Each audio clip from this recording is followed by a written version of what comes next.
mais um programa Liberdade de Expressão, que é dirigido por Cláudio Campos e a multimídia é realizada por Rafael Ledrix. Lembrando que para você ter acesso à entrevista, você deve acessar o site www.radiotvliberdadecampomagro.com e a internet desse programa, que veicula esse programa, é a Direct Wi-Fi, o melhor serviço de internet da região.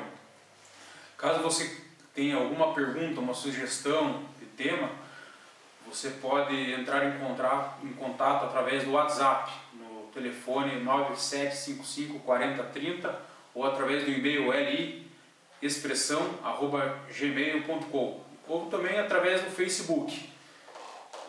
Além disso, se você quiser anunciar nesse programa, você deve entrar em contato através dos telefones 97554030 e 32058371.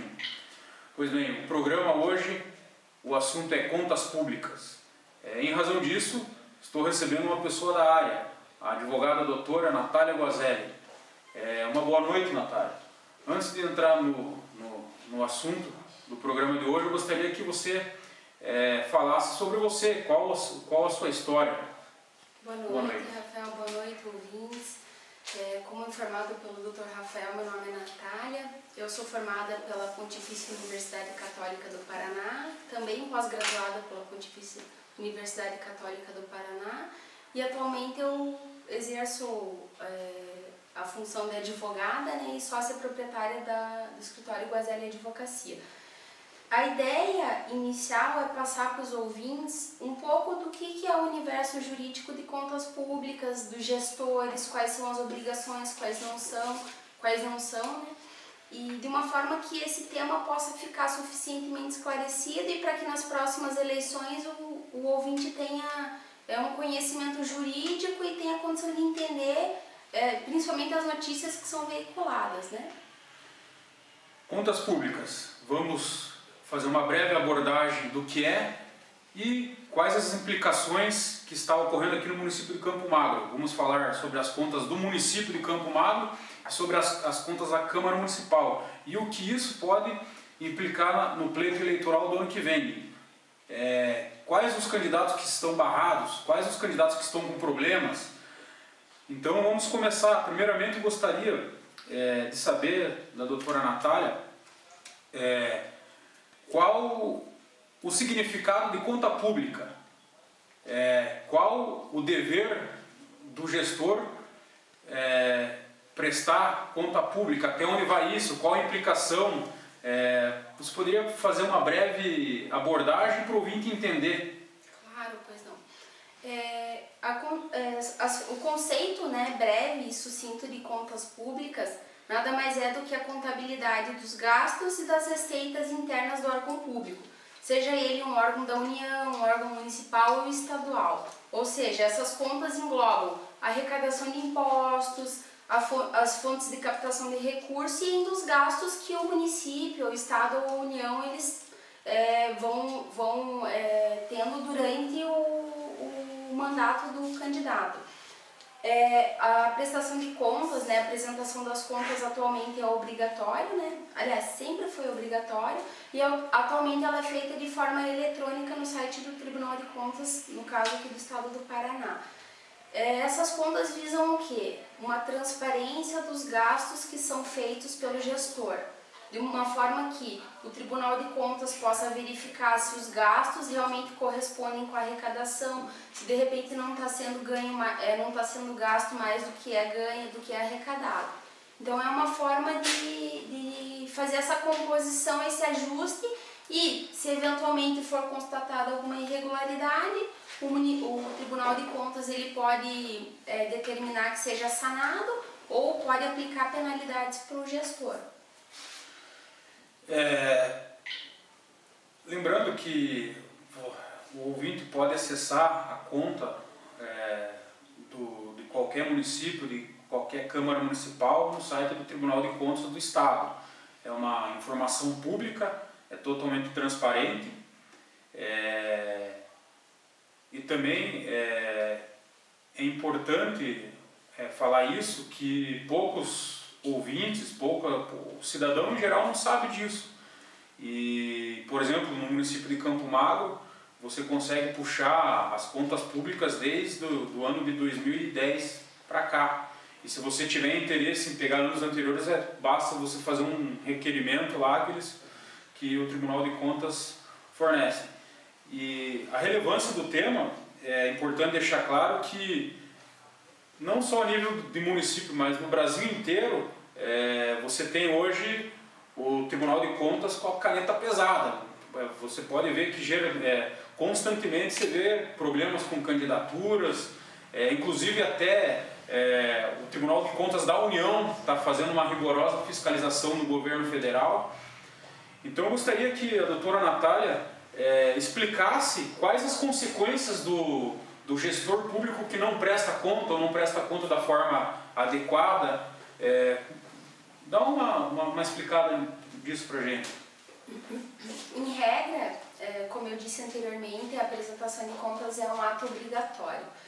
E quando o gestor ele não faz essa apresentação de contas ou faz a apresentação de contas de uma forma que seja inadequada, incompleta, ele vai sofrer sanções impostas pelo Tribunal de Contas responsável por aquelas contas que estão sendo prestadas. A primeira questão que é relevante é que a não prestação de contas ela induz a possíveis irregularidades na gestão dos gastos públicos. A maior causa, a que mais causa medo aos gestores atualmente é a possibilidade de inelegibilidade, ou seja, o gestor que tem contas que não são aprovadas, além de responder por ato de improbidade, caso seja caracterizado, ele ainda fica impossibilitado de pleitear um outro cargo ou até mesmo uma reeleição. Então, a gente, até o ano de 2010, a gente tinha a Lei Complementar 64/90 que dispunha sobre a hipótese de inelegibilidade no caso da desaprovação de contas. Doutora Natália, você poderia explicar melhor para a gente como que funcionava a legislação até 2010? O que gerava, o que barrava a candidatura de um candidato? Antes de 2010, tinham alguns pontos que hoje já não existem mais, que foram feitas as modificações. Além de ser contas relativas ao exercício de cargos ou funções públicas rejeitadas por irregularidade sanável e por decisão irrecorrível do órgão competente. Nesses casos, o candidato ele ficava por 5 anos impossibilitado de pleitear um novo cargo ou a reeleição. Com a alteração da legislação, tiveram 3 pontos importantes. O primeiro foi que essa irregularidade insanável, ela obrigatoriamente deve ser decorrente de um ato doloso de improbidade administrativa. O que isso quer dizer? Quer dizer que o candidato somente pode ser considerado a irregularidade, capaz de impossibilitar o candidato a correr ao pleito eleitoral, ela só pode ser considerada quando o ato de improbidade, ou seja, o ato contrário do gestor, decorra de uma manifesta, uma vontade deliberada, ou seja, o gestor ciente dos danos que iria causar aos cofres municipais ainda assim optou por adotar aquela medida, por exemplo, um contrato irregular de licitação, um pagamento de uma despesa sem ordenação, sem prévia dotação orçamentária. Além disso, ficou estipulado que seria por decisão irrecorrível do órgão competente, salvo se esta houver sido suspensa ou anulada pelo Poder Judiciário. O que isso quer dizer?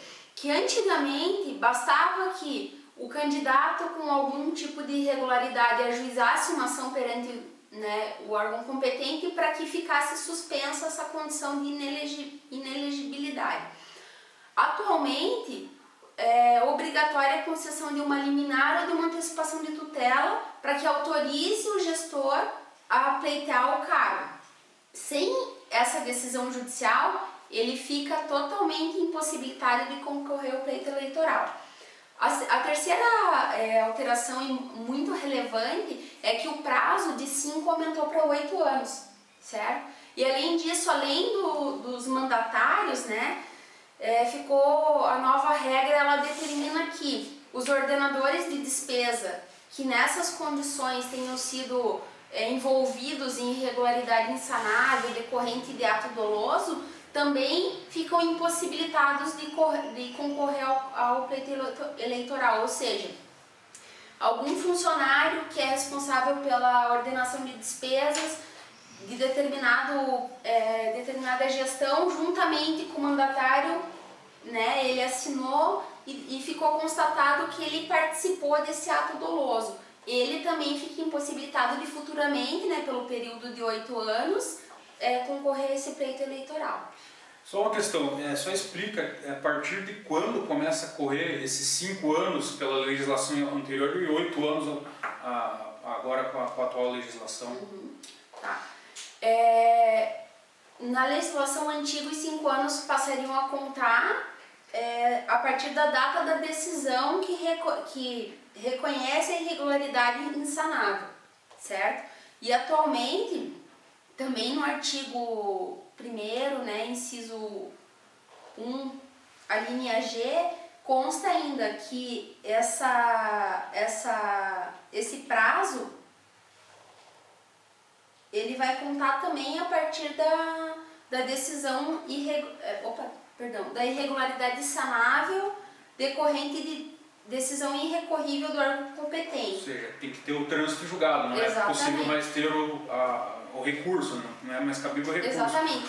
Porque é até bom explicar que dentro do Tribunal de Contas, a doutora pode explicar, dentro do Tribunal de Contas, quando a decisão de desaprovar contas, a possibilidade de recursar lá dentro. Né? Exatamente.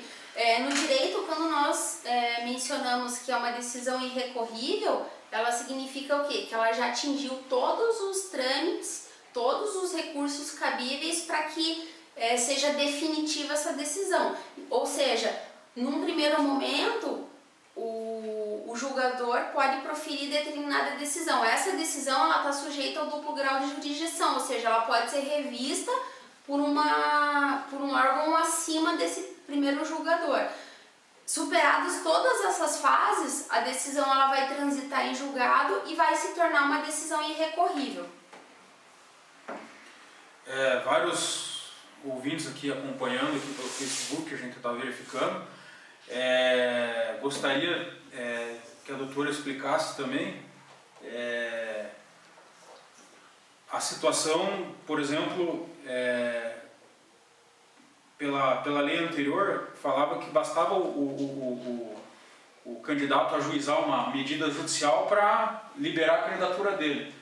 E com o tempo, antes de entrar em vigência a lei complementar em 2010, os próprios tribunais brasileiros já consolidaram a necessidade de ter uma liminar, uma antecipação de tutela. Qual a razão disso?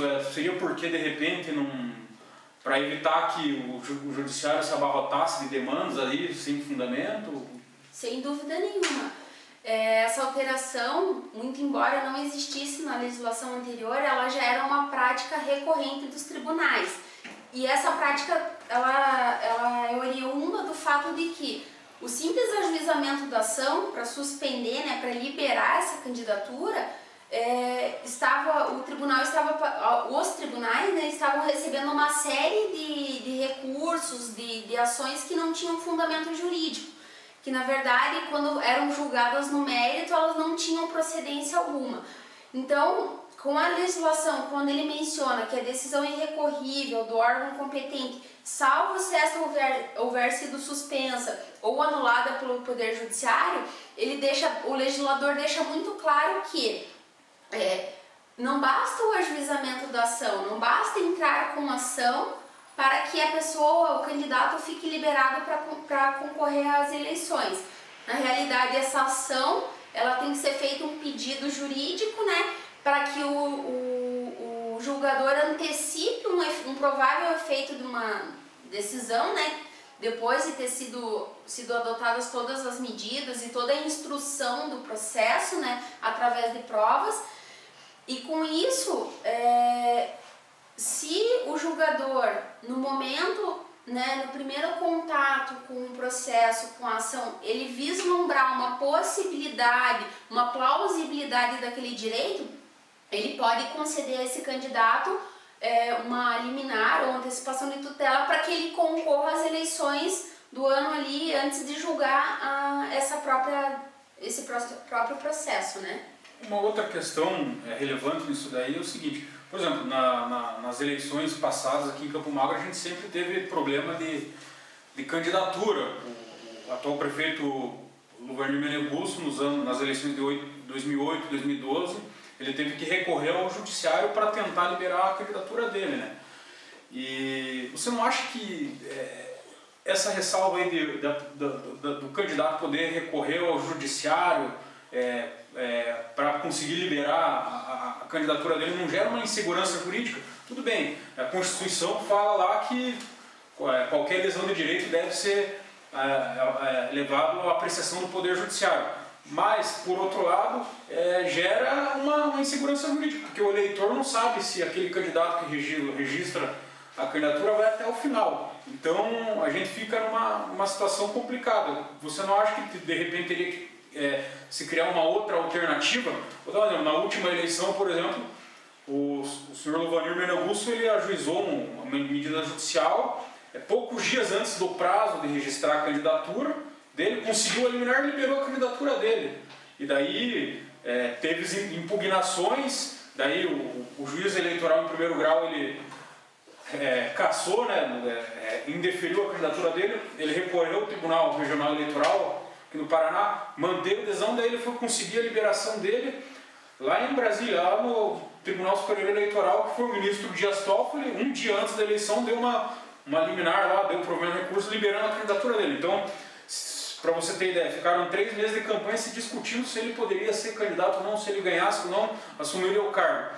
Então, você está vendo aí o tamanho da insegurança jurídica, isso é um caso, o tamanho da insegurança jurídica que nós sofremos. O que você acha disso? Você acha que, de repente, o legislador não teria que fazer fazer uma lei, estudar essa questão de uma forma mais atenta? Sem dúvida nenhuma, doutor Rafael. Essa questão certamente ela deveria ser revista justamente por quê? Porque ela causa insegurança jurídica. Na minha visão, é inconcebível que um candidato que não tenha certeza se pode ou não pode, que dependa de uma decisão judicial para validar a candidatura dele, concorra ao pleito eleitoral. Justamente por quê? Porque não se tem definido se em caso de durante o processo eleitoral essa candidatura viesse a ser confirmada em deferimento, quem vai assumir? Para quem que vão os votos dele? Essa situação, sem dúvida nenhuma, causa uma grande celeuma no mundo eleitoral. E ela, sem dúvida nenhuma, deveria ser revista. Talvez o legislador devesse criar uma medida alternativa para que, quando iniciar o pleito, todas essas questões já tivessem sido resolvidas. E talvez uma sugestão que o candidato que não tenha toda essa parte irregular, que a candidatura esteja pendente de alguma decisão judicial, o legislador teria que ter cuidado de como que se daria essa participação do candidato nessas eleições. Também eu acho que essa questão aí vale para um ponto assim, bem importante, que a população ela tem que conhecer muito bem o candidato que ela vai votar, tem que conhecer o porquê que o candidato está na situação que está, quais são as questões, quais são os atos ou as omissões que levaram o candidato a ter as contas rejeitadas, por exemplo, ou que de repente levaram ele a responder por alguma demanda que questione se há ou não há ato de improbidade administrativa. Isso, sem dúvida nenhuma, tem que ser visto com bons olhos pelo ouvinte, para que ele não, amanhã ou depois, ele não escolha um candidato que ele não sabe se ele vai poder assumir, certo? Isso tem que ser feito enquanto o legislador não revê essa questão na própria legislação, né? Uma outra questão que é importante, que a gente tem que lembrar, que a decisão do Tribunal de Contas, para ela ter validade, ela tem que ter uma homologação da Câmara Municipal, no âmbito municipal, né? Então, por exemplo, se o Tribunal de Contas desaprova por irregularidade insanável a conta, essa decisão tem que ser homologada pelo Legislativo, isso em razão do que dispõe a própria Constituição Federal. Não me parece uma situação muito política, na realidade é uma decisão política, porque, veja bem, o Tribunal de Contas, um órgão técnico, analisou a despesa, chegou à conclusão que não, a conta tem que ser desaprovada, irregularidade insanável. Daí vai a conta para ser homologada, a conta do Executivo para ser homologada por vereadores, digamos. Então, esses vereadores, se eles tiverem forem aliados do prefeito, logicamente que tem uma grande tendência que a conta seja, eles não homologuem a decisão do Tribunal de Contas. Ou então, se a conta estiver sendo analisada, se for um candidato de oposição forte, como ocorreu aqui, por exemplo, em Campo Magro, o Hilton Bosa teve as contas dele desaprovadas, vamos falar na sequência, e chegou na Câmara, a Câmara homologou a decisão de desaprovação dele. Então, isso também não me parece digamos assim, uma brecha muito grande aí, um poder, digamos, discricionário, assim, que não complica. Você acha que isso daí não leva para um lado mais político, eleitoreiro, do que para uma decisão, digamos, técnica e objetiva ilegal? Sem dúvida nenhuma. Se o órgão que é responsável pela análise, pela aprovação, pela discussão, de repente um parecer para readequar algumas questões específicas, ele dá uma decisão que é baseada em documentos, que é feita de uma criteriosa análise por técnicos do tribunal, e que inclusive tem conteúdo jurídico, porque ela deve ser fundamentada. Sem dúvida nenhuma, essa decisão ela tem um caráter jurídico que deveria fazer teria que ter força de lei. E essa questão dessa decisão ter que ser homologada perante a Câmara, sem dúvida nenhuma, deixa uma brecha para questões, para um lobby eleitoral. E que nós sabemos que é inegável que hoje em dia isso acontece. Quem tem a bancada que está favorável à situação, a tendência é que essa conta, por mais que o Tribunal de Contas, que é o órgão adequado, que é o órgão competente para fazer essa análise, tenha se manifestado pela não aprovação, pela rejeição das contas. E claro, essa rejeição, eu volto a dizer, ela é decorrente de uma criteriosa análise das contas que são prestadas. Entende? Então, realmente, é uma questão assim que fica muito dúbio, que gera novamente uma insegurança jurídica, né? Então agora vamos passar aqui, começar a falar das contas. Vamos primeiramente falar das contas da Câmara Municipal e posteriormente vamos falar das contas do município. Nós tivemos, a partir do ano de 2010, eu gostaria que a doutora Natália comentasse,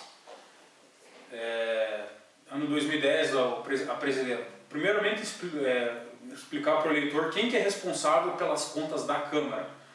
No caso é a presidente, né? Sim, então, exatamente. Então, se elas forem desaprovadas, isso recai sobre só o presidente. Exatamente. O presidente é a época da gestão, né? Certo. Então, no caso, no ano de 2010, a presidente era a Sueli Manfrombosa e o gestor que prestou a conta era o Odarli Paula Cordeiro. Explica essa diferença entre o gestor do ano e o gestor que presta a conta e sobre quem que arca com as consequências.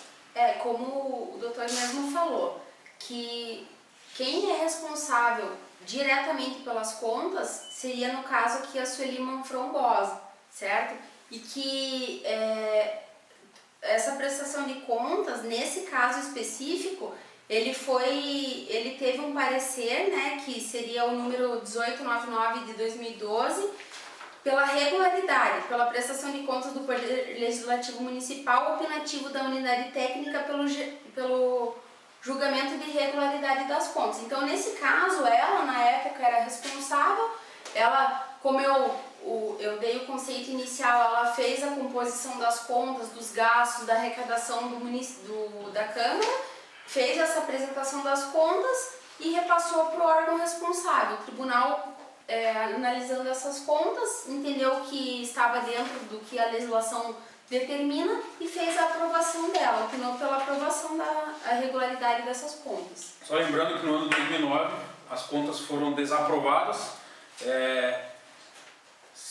sem ressalvas, e isso daí gerou um problema jurídico para ela ser candidata a vereadora, por isso que ela não foi. Em 2011, a gente teve aqui um processo longo ali no Tribunal de Contas, né? Exatamente. O gestor na época era o Odair de Paulo Cordeiro, o presidente. Dá uma resumida aí pra gente. Claro, pois não. Realmente houve uma série de indícios de irregularidades segundo informações do Tribunal de Contas, né, iniciando pela instrução número 1580 de 2012. Essa instrução, basicamente, o que ocorreu? Entendeu que a prestação de contas do exercício de 2011, numa primeira análise, havia restrições, ou seja, em razão dessas restrições, doutor Rafael, foi sugerida uma aplicação de uma multa, certo? Além da determinação de ressarcimento dos valores subsidiários. Na sequência, foi editado um parecer, que é o número 1750 de 2012, realizada a diligência interna, que foi determinado que, para aferir o prévio cumprimento das determinações na época do Tribunal de Contas, e determinou que fossem feitas algumas adequações para tentar enquadrar essas determinações do tribunal. E na sequência veio um novo parecer, né, em razão da interposição de um recurso, que deu provimento ao recurso de revista, e só nesse caso, né, que foi em razão desse provimento do recurso de revista, foi declarada a nulidade absoluta, ou seja, foi determinado o encerramento e a apuração de irregularidades dessas contas. Lembrando que, nesse caso aqui, em primeiro momento, o Tribunal de Contas entendeu que estava com problema, as contas que ele prestou, daí ele ajuizou um recurso, entrou com um recurso lá perante o tribunal e conseguiu reverter a situação. Então, para se ter uma ideia, a discussão começou em 2012 e foi terminar... Só em 2014. Agora, em 2014, trânsito em julgado em março de 2015. Exatamente. Tudo que eu estou falando aqui tem documento. Então,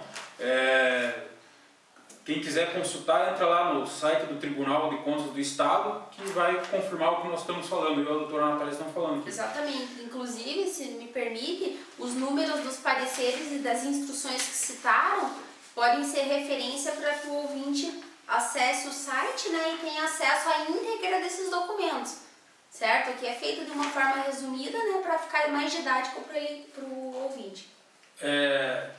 Vamos para um breve intervalo e na sequência vamos falar das contas do ano de 2012, 2013 e o principal, vamos falar das contas do Executivo Municipal. Aí, nesse tema tem muita polêmica. Até mais.